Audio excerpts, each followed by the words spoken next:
enforcement deal with so much.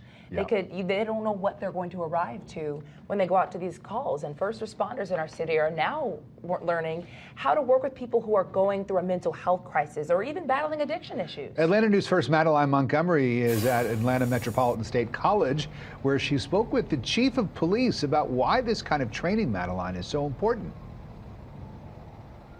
Officers and firefighters are going to be here all week training. An interesting fact, 20% of 911 calls involve someone going through a mental health crisis.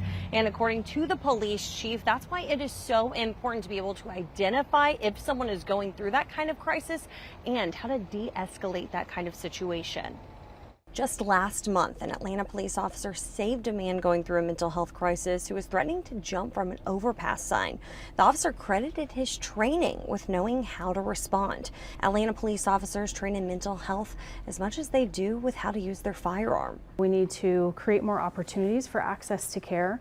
But for those who are faced with the challenge of being a frontline responder and having to identify that situation so they know how to properly refer, requires training. Training like today's also helps prevent violence. According to a report by the Illinois Criminal Justice Information Authority, people with untreated mental illness are 16 times more likely than the average civilian to be killed during police contact. That's the last thing APD's chief wants to see. It's important for us because as we protect the 245 neighborhoods of Atlanta, we want to have compassion and care for every citizen that we encounter.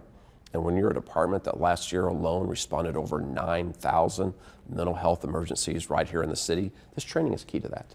Last year of those 9,000, less than 1% required an arrest and less than 1% required any type of force to be able to bring that person into custody. Atlanta police officers are required to undergo 40 hours of training when it comes to these kind of crises. Reporting live in Atlanta, I'm Madeline Montgomery, Atlanta News First.